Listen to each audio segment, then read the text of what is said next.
My name is Fillmore Thomas, and I'm here to talk to you guys today about my communication model. So, being a student leader, one of the hardest things is getting members to show up to your events. And so, for example, if I am running a marketing club and I'm hosting an interest meeting, how am I going to get members to show up to the marketing club interest meeting? And more importantly, how am I going to reach those marketing students out there and ensure that they are receiving my message properly? A lot of times what we do is we just send our message through a channel of communication that we choose is the best fit. So for example, we may choose to send the message through social media.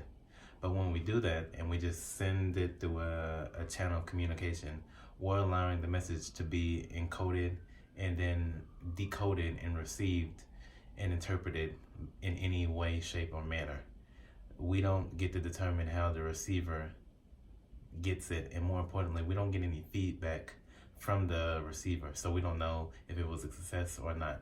And when you send that on social media, there's a lot of noise that comes with that as well, because there's going to be a lot of people that you didn't really want to see it, or they didn't really need to see it, and so they're seeing it as well, and they're also being able to decode this information.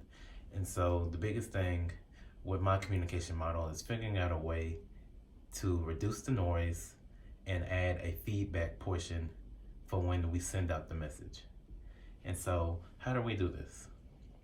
So the first thing we do is, as a sender, we send our message out through multiple channels and ensure that there's feedback being received. And so by this I mean we may send it out on social media, we may send it out through email, and we may also post flyers. And with all of these methods and all of these channels that we're sending it, we're also attaching feedback to it. So for social media, we may add a portion, a survey portion, where it asks, how did you receive this message? How could we have done better? And for in person, the same thing, just leaving a comment box or attaching a comment, or those that show up to our interest meeting, how did they find out about our event?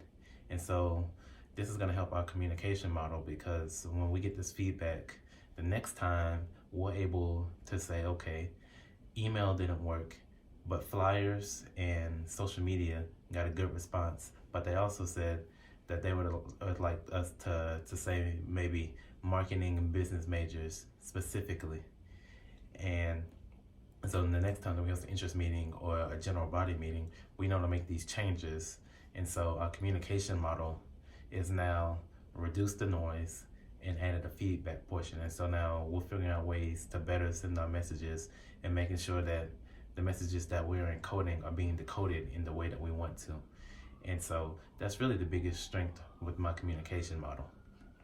And so this model takes, in conclusion, this model takes theories and concepts from the transactional and interaction models and combines them together, and just creates a model where we're giving feedback, where we're sending out messages to multiple channels, getting feedback from the model, and then having the opportunity to adjust the model as we keep sending out messages to reduce the noise and utilize the feedback we're given. And that will help increase numbers in this example with the marketing club, and should increase our numbers and the effectiveness of the club.